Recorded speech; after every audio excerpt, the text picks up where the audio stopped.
Welcome back friends. जैसे कि last lectures में हमने प्लांट डेवलपमेंट में सीड जर्मिनेशन के बारे में डिस्कस किया था। आज the process by which the shoot apical meristem becomes committed to forming flowers is termed as floral evocation. तो जैसे कि हम नॉर्मल टर्मिनोलॉजीज यूज करते तो हम कहते हैं फ्लावरिंग या flower formation.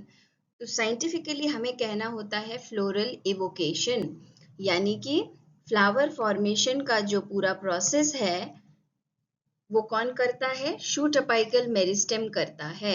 Shoot apical meristem flower formation के लिए जब कमिटेड हो जाता है उस प्रोसेस को हम कहते हैं फ्लोरल इवोकेशन, यानी कि अब फ्लावर फॉर्मेशन की शुरुआत होगी। Plant development has 3 phases: juvenile phase, adult vegetative phase and reproductive phases. तो ये हमने छोटे क्लासेस में भी हमने पढ़ा है, इससे पहले भी। जुवेनाइल यानी कि प्लांट का यंग फेज होता है। वेजिटेटिव फेज यानी कि प्लांट अभी तक रिप्रोडक्टिव फेज यानी कि फ्लावर फॉर्मेशन तक गया नहीं है।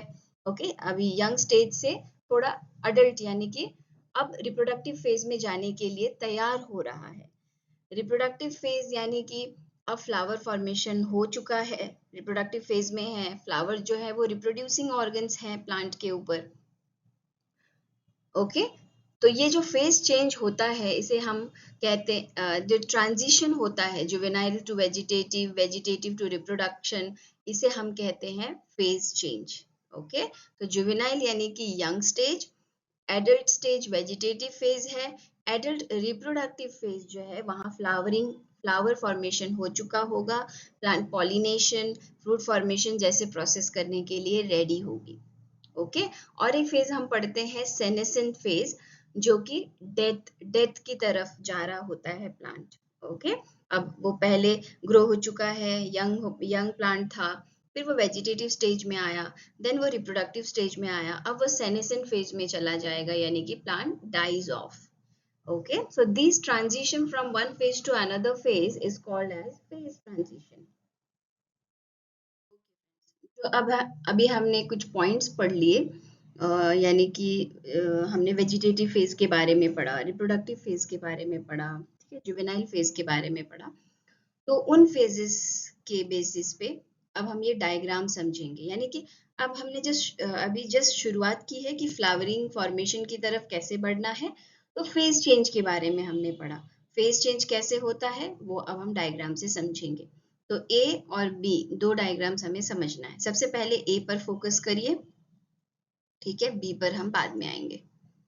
अच्छा, तो जैसे कि आप यहाँ पे देखिए, हमें यहाँ पे 2 माइक्रो आरएनएस पे कंसंट्रेशन हमारा होना चाहिए, ठीक है। तो micro RNA 156 and micro RNA 172। इतना समझ लीजिए कि जब वेजिटेटिव या जुवेनाइल फेज है, यानी कि यंग फेज है, तब माइक्रो आरएनए 156 का कंसंट्रेशन ज्यादा चाहिए। जब रिप्रोडक्टिव फेज है यानी कि फ्लावरिंग फेज है, तब माइक्रो आरएनए 172 का कंसंट्रेशन ज्यादा चाहिए, ठीक है। तो ये इस ग्राफ से ही आप देख सकते हो। अब एडल्ट वेजिटेटिव फेज है, वहां पे दोनों के कंसंट्रेशन ऑलमोस्ट इक्वल लाइक है, ठीक है।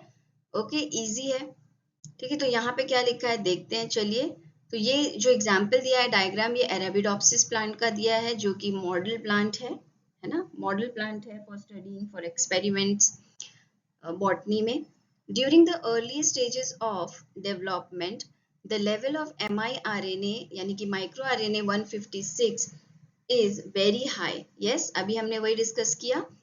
And the level of micro RNA 172 is very low, हमने डिस्कस किया, ठीक है। यहाँ पे micro RNA left hand side में मैं बता रही हूँ, अगर माइक्रो आरएनए का कंसंट्रेशन बहुत हाई है तो माइक्रो आरएनए 172 का कंसंट्रेशन लो है, ठीक है। वैसे राइट हैंड साइड में ऑपोजिट है, माइक्रो आरएनए 172 का कंसंट्रेशन अगर ज्यादा है तो माइक्रो आरएनए 156 का कंसंट्रेशन कम है। ये आप कह सकते हो कि light blue greenish type colour है, तो डार्क जो है उन्होंने माइक्रो आरएनए 156 के लिए रिप्रेजेंट किया है, और लाइट कलर जो है वो माइक्रो आरएनए 172 के लिए रिप्रेजेंट किया है। ओके, अब चलिए आते हैं सेकेंड डायग्राम समझने के लिए। यहाँ पे हमें क्या समझ में आएगा सेकेंड डायग्राम में ये है कि माइक्रो आरएनए 156 कैसे मदद करता है जुवेनाइल फेज के लिए। जुवेनाइल फेज में माइक्रो आरएनए की कंसंट्रेशन ज्यादा क्यों रहती है, उसका क्या काम है? तो उसका काम है कि ये जो प्रोटीन्स आपको दिख रहे हैं SPL 9, 10, 3, 4, 5 को ब्लॉक करने का काम है। क्यों ब्लॉक करेगी? क्योंकि जब ये माइक्रो आरएनए 156 इन प्रोटीन्स को ब्लॉक करेगी तभी माइक्रो आरएनए 172 जिंदा रह पाएगा और एडल्ट लीफ मॉर्फोलॉजी दिखेगी प्लांट में। ठीक है, तो काफी इंपॉर्टेंट रोल हो गया माइक्रो आरएनए 156 का। अब माइक्रो आरएनए 72 का क्या रोल है?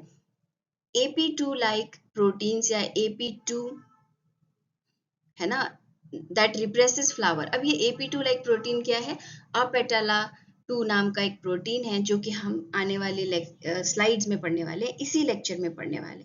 अभी मैं आपको नहीं बता रही क्योंकि उस पे हम एक बहुत ही इंटरेस्टिंग एक्सपेरिमेंट भी पढ़ने वाले हैं। ओके, काफी इंपॉर्टेंट है।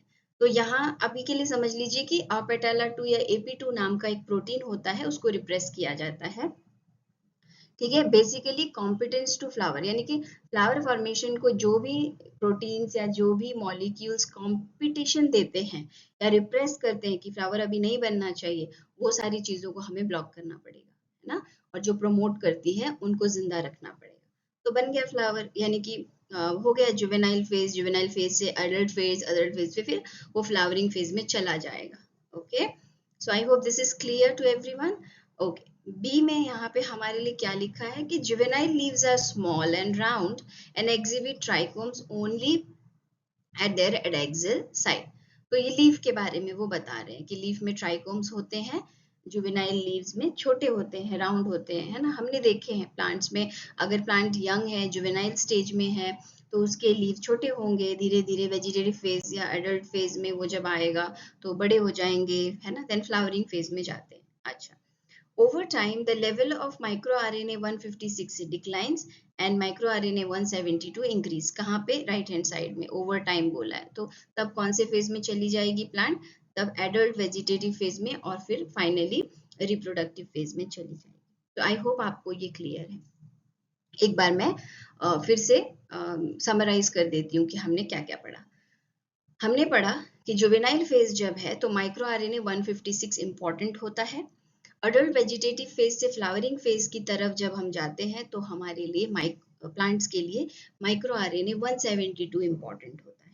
ठीक है, मीनवाइल बीच में जितने भी टाइप के जो भी प्रोटीन्स आते हैं जो डिस्टर्बेंस क्रिएट करेंगे या फ्लावर फॉर्मेशन को रिप्रेस करेंगे, उनको ब्लॉक करते हुए चलना है। ओके, तो यही है। अब हम phase change, regulation of phase change in Arabidopsis with the help of micro RNase. चलिए नेक्स्ट देखते हैं। तो इसमें देखते हैं हमने कुछ पॉइंट्स जो है वो फॉर्मुलेट किए हैं। सबसे पहला पॉइंट है एडल्ट वेजिटेटिव लीव्स। अब आपको क्लियर, आपको इमेजिन हो रहा है एडल्ट वेजिटेटिव लीव्स का कौन से हैं? Adult vegetative leaves are larger and more elongated. Yes, हम अभी देख कर आए हैं. With abaxial trichomes. देखिए, adaxial, abaxial दो वर्ड्स यूज होते हैं. आपको कैसे याद रखना है? काफी कंफ्यूजिंग हो जाता है, याद नहीं रहता. तो adaxial जो है वो अपर साइड फेसिंग लीव्स जो होते हैं, मैं यहीं पे ड्रॉ कर रही हूँ. सो ये इस तरह से लीफ है ना। जो लीफ का सरफेस ऊपर के साइड फेसिंग है, यानी कि स्टेम के साइड फेसिंग है, उसको हम कहते हैं एडैक्सियल सरफेस। ठीक है, और जो बिलो नीचे वाला जो सरफेस है उसको हम कहते हैं एबैक्सियल सरफेस। ठीक है, याद रखिएगा, दो टर्मिनोलॉजीज है। तो कैसे याद रखेंगे? अगर आपको कंफ्यूजिंग लग रहा है तो ऐसे याद रखिए कि एडैक्सियल में जो डी आता है that is for dorsal side, है ना, ऊपर वाला साइड, और एबैक्सियल में जो बी आता है वो बिलो, ऐसे याद रखिए। ठीक है, ठीक है। ओके, विद एबैक्सियल ट्राइकोम्स, यानी कि लोअर सरफेस में ट्राइकोम्स प्रेजेंट होंगे कब? वेजिटेटिव लीव्स में। Okay, and are larger and more elongated, ये हमें पता है। Okay, the decline in the level of microRNA 156 allow the expression of these which upregulate this. देखिए, स्टार्टिंग में माइक्रो आरएनए क्या किया था? ये सारे SPL प्रोटीन्स को उसने ब्लॉक कर दिया था, इन जीन्स को ब्लॉक कर दिया था। क्यों ब्लॉक कर दिया था? क्योंकि तब जुवेनाइल फेज को स्टैब्लिश करना था। लेकिन धीरे धीरे SPL9 और 10 की कंसेंट्रेशन बढ़नी चाहिए और माइक्रो आरएनए 156 की कंसेंट्रेशन घटनी चाहिए, तब जाके माइक्रो आरएनए 172 एक्सप्रेस हो पाएगा। ठीक है, बहुत सिंपल सा प्रोसेस है ना। मान लीजिए कोई किसी को इनहिबिट कर रहा है, तो उस इनहिबिट करने वाले को कम होना पड़ेगा, तभी जो इनहिबिट हो रहा है वो बढ़ेगा और वो बढ़ के किसी तीसरे को प्रमोट कर सकता है, या इनहिबिट करना है तो कर सकता है। पर यहाँ पे अप रेगुलेट कर रहा है किसको? माइक्रो आरएनए 172 को। Okay, micro RNA 172 down regulate 6AP2 like transcription factor that represses flowering. तो ये तो सीधा सीधा सेंटेंस है, समझ में आ रहा है ना। आने वाले 6AP2 लाइक ट्रांसक्रिप्शन फैक्टर्स को रिप्रेस करेगा, सॉरी डाउन रेगुलेट करेगा, मतलब रिप्रेस करेगा या इनहिबिट करेगा, जो कि फ्लावरिंग होने नहीं देंगे। तो हमें तो फ्लावरिंग करवाना है, जो फ्लावरिंग होने नहीं देगा उसकी तो खैर नहीं है ना, उसको इनहिबिट करना ही पड़ेगा। चलो, release from repression combined with the upregulation of flower promoting genes, okay, SPL3 and 5 makes the plant competent to flower। अच्छा, ठीक है। स्टार्टिंग में SPL35 को भी इनहिबिट कर दिया गया था, क्यों? क्योंकि तब जुवेनाइल और वेजिटेटिव फेज को स्टैब्लिश रखना था। ठीक है, okay, allowing the transition to flowering. ठीक है, जैसे ही SPL9, 10, 3, 5 ये सारी चीजें एक्टिवेट होंगी तो वो 172 को ही प्रमोट करेंगी, 172 को वोट देगी कि आप जाइए फ्लावरिंग करवाइए, ऐसे। ठीक है, the decline in adult leaf size reflects a gradual shift in the allocation of sugar from the leaves to the developing reproductive structures। देखिए, डायग्राम में ऐसा कुछ दिखाया है कि जैसे धीरे धीरे अरेबिडोप्सिस थैलियाना प्लांट के जो लीव्स हैं वो या जो प्लांट है वो रिप्रोडक्टिव फेज की तरफ जा रहा होता है ना, उसकी लीफ साइज घट जाती है। तो इनका कहना है कि एडल्ट लीफ साइज घटने का ये रीजन हो सकता है कि जो शुगर या जो भी न्यूट्रिएंट्स या फूड मटेरियल प्लांट खुद की बॉडी में स्टोर करके रखती है कि हम फ्लावर बनाएंगे, फ्रूट बनाएंगे, सीड्स बनाएंगे, जिससे हमारे और नेक्स्ट जनरेशन बनेंगे, है ना, तो उसमें उनकी बहुत एनर्जी चली जाती है, जिसकी वजह से लीफ साइज को कॉम्प्रोमाइज करना पड़ता है। ठीक है, ओके, तो एलोकेशन यानी कि शुगर्स को लीव से डेवलपिंग रिप्रोडक्टिव स्ट्रक्चर्स की तरफ भेजना। ओके, चलिए next, characteristics of circadian rhythm हम यहाँ देख सकते हैं। सबसे पहला ये ग्राफ जो है आप देखिए यहाँ पे, a typical circadian rhythm, the period is the time between comparable points। हमने डेफिनेशन के फॉर्म में देखा, अब हम डायग्रामेटिक फॉर्म में देखेंगे जो कि ज्यादा समझ में आएगा। तो एम्पलीट्यूड किसे कहते हैं? पीक एंड ट्रफ के बीच का डिफरेंस। ठीक है, पीरियड किसे कहते हैं? दो वेव्स यानी कि दो फेजेस के बीच का डिफरेंस। देन फेज पॉइंट्स किसे कहते हैं? देख लीजिए, एक पर्टिकुलर पॉइंट है ना, फेजेस में जो पर्टिकुलर इंस्टेंस आते हैं, मोमेंट्स आते हैं, उसे हम फेज पॉइंट्स कहते हैं। ओके, अब यहाँ पे क्या है? Suspension of circadian rhythm is continuous bright light and the release of और restarting of rhythm following transfer to darkness.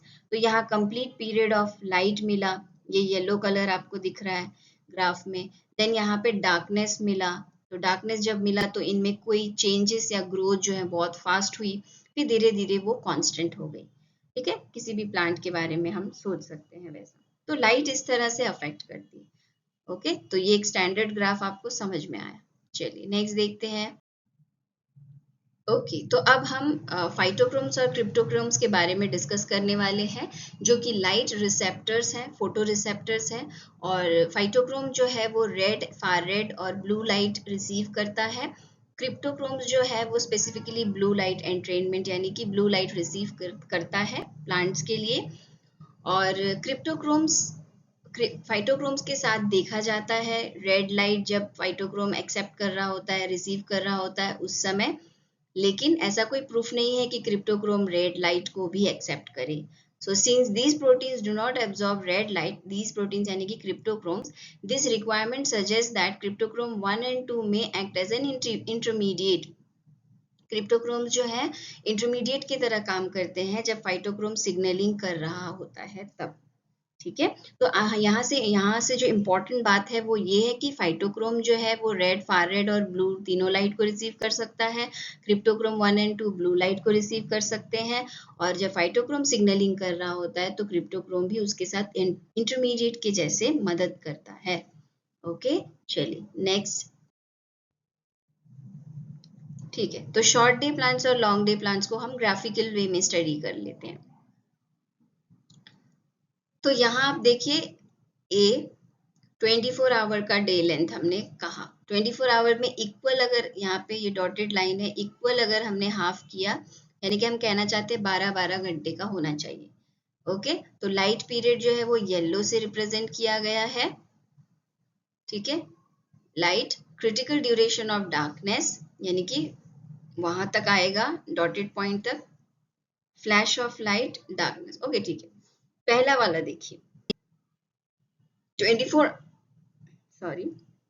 24 hours में लाइट पीरियड कितने आवर्स का है? ऑब्वियसली 12 घंटे से तो ज्यादा है, 12 घंटा नहीं है, मान लीजिए 14 घंटा है, तो फिर डार्क पीरियड कितना हो जाएगा?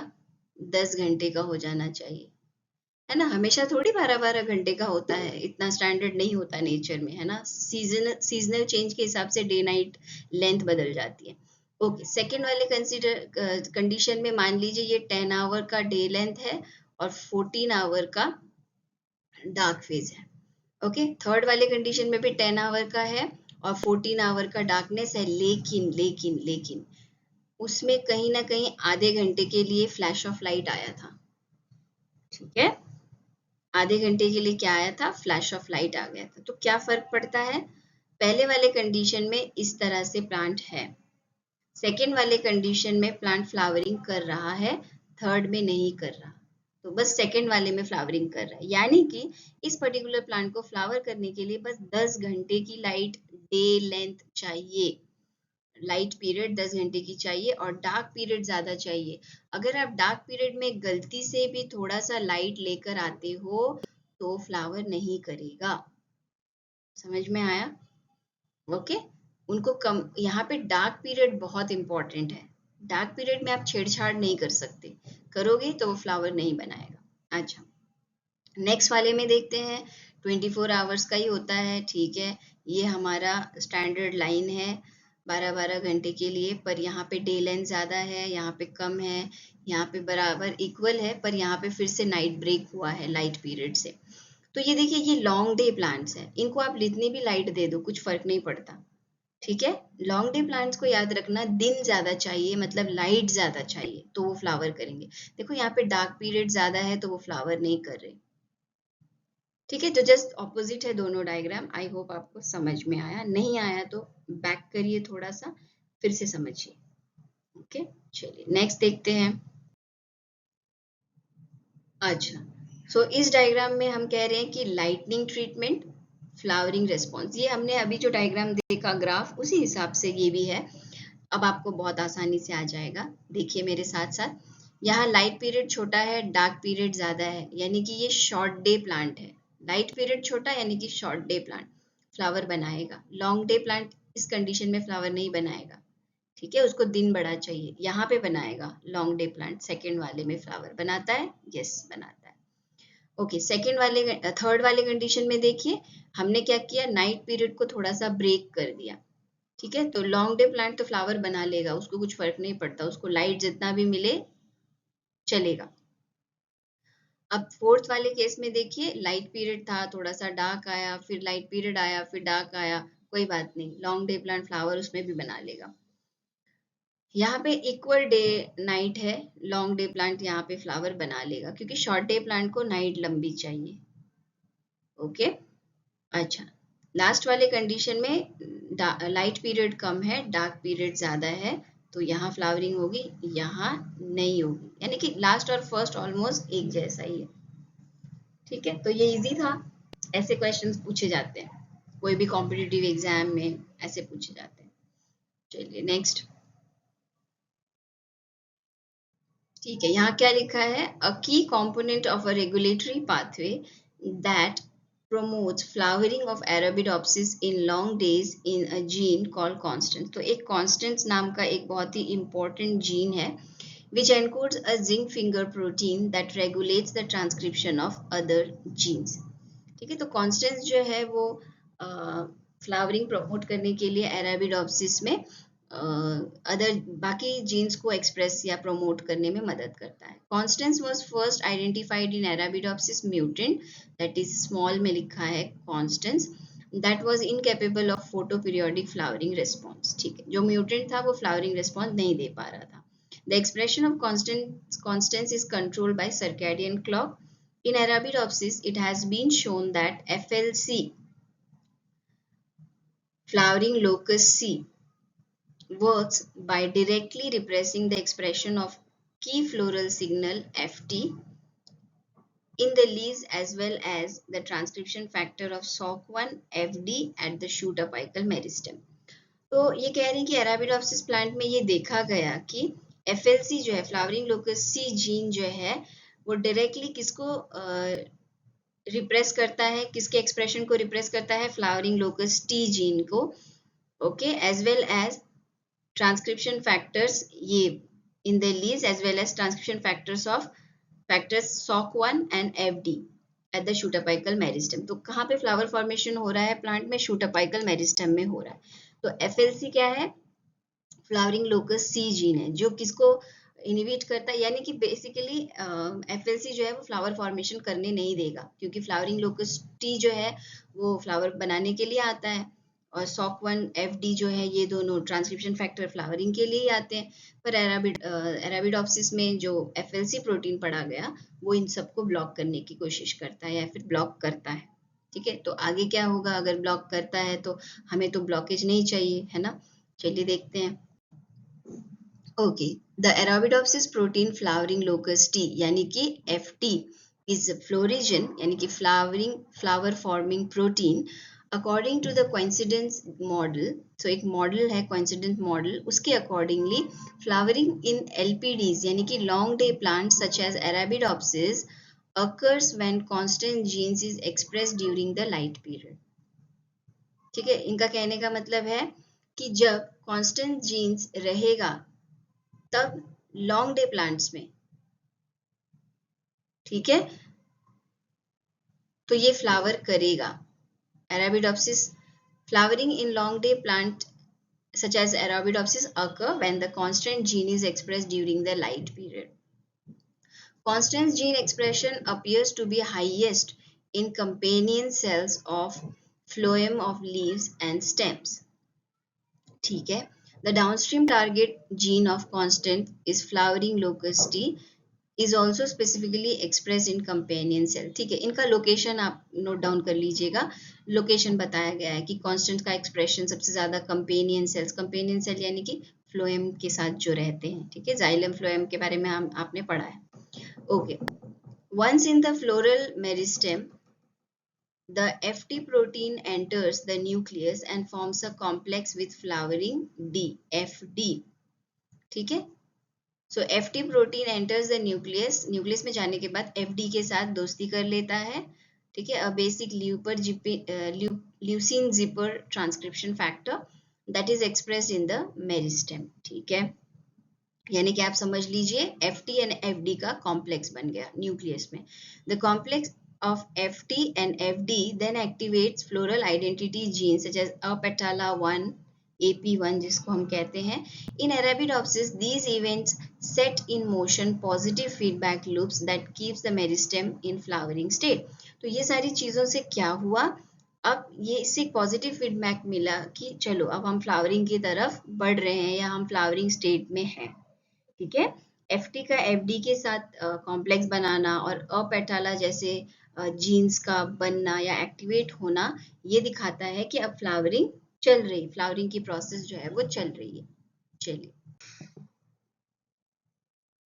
Okay, so after being activated by FT protein flowering locus T, अभी जो हम बात करते हुए आए, FD triggers the expression of SOC1 and AP1. Okay, इनका एक्सप्रेशन करेगा. इनका एक्सप्रेशन होते ही ये किसको एक्टिवेट करेंगे? लीफी. लीफी क्या है? फ्लोरल आइडेंटिटी जीन है. And leafy directly activates expression of AP1 and FD यानी कि क्रॉस कनेक्शन है, क्रॉस एक्टिवेशन टाइप है। ठीक है, ये उसका एक्सप्रेशन करेगा, ये इसका एक्सप्रेशन करेगा।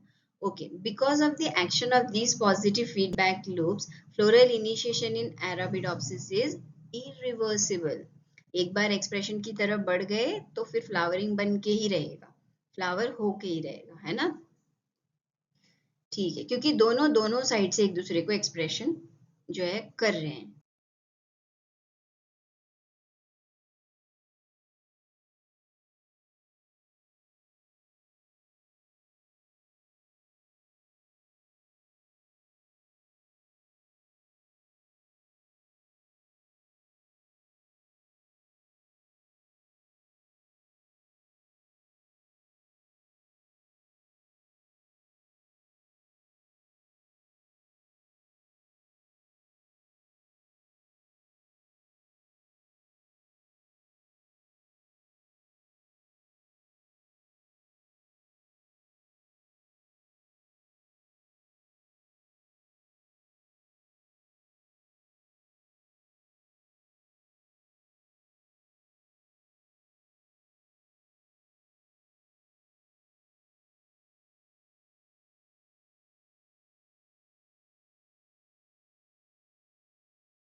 ओके, तो जो चीजें हमने डायग्राम में जो हमें नहीं देखी गई वो हम यहाँ पे पढ़ सकते हैं।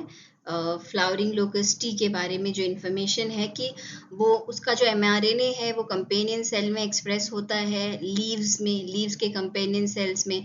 और कौन एक्सप्रेस करने में मदद करता है, कुछ सिग्नल्स हैं नेचर से मिली हुई, जैसे कि डे लेंथ है, लाइट क्वालिटी है, टेम्परेचर है ना, ये फ्लावरिंग लोकस टी को एक्सप्रेस करवाती है। देन एफटिव नाम का जो प्रोटीन है एफटिप 1, वो उसका फ्लावरिंग लोकस टी का जो है ट्रांसपोर्ट करवाता है जहां उसको जाना है। Flowering locust tea moves in the phloem from the leaves to apical meristem. Flowering locust tea is unloaded from phloem in the meristem and interacts with FD. हमने देखा है FD और FT का कॉम्प्लेक्स बनता है, SOC1 एक्सप्रेस होता है, उससे इनफ्लोरेसेंस मेरिस्टेम बनते हैं, AP1 है उससे फ्लोरल मेरिस्टेम बनते हैं, है ना, और लीफी का भी एक्सप्रेशन जो है वो ट्रिगर किया जाता है। तो इस तरह से सीक्वेंस में सारे काम चलते हैं। चलिए आगे देखते हैं। ओके, फिर फाइनली जो लीफी है, लीफी AP1 के साथ मिलके किसका एक्सप्रेशन करवाता है, फ्लोरल होम्योटिक जीन्स का, ठीक है, फ्लावर फॉर्मेशन के लिए। तो यहाँ पे मैंने एक डायग्राम दिखाया है जो आप देख सकते हैं कि अरेबिडोप्सिस एग्जैक्टली दिखता कैसे है। तो ये उसके फ्लावर्स है ना। तो अरेबिडोप्सिस थैलियाना बॉटनी के स्टूडेंट से बहुत ज़्यादा सुना होता है नाम, पर देखा नहीं होता है क्योंकि हमें नेचर में इजीली अवेलेबल दिखता नहीं है वो, और टेक्स्ट बुक में इसी तरह से हम उसके डायग्राम्स देख सकते हैं। Okay, so this was all about flower formation. So as per my knowledge and the reference Tejas and Jigar 6th edition, so I hope आप सबको समझ में आएगा, और आपको कोई भी क्वेरीज हैं तो आप पूछ सकते हैं। प्लीज़ अपने फ्रेंड्स लोगों के साथ शेयर करिए, चैनल को सब्सक्राइब करिए, लाइक करिए। Okay, all the best, thank you.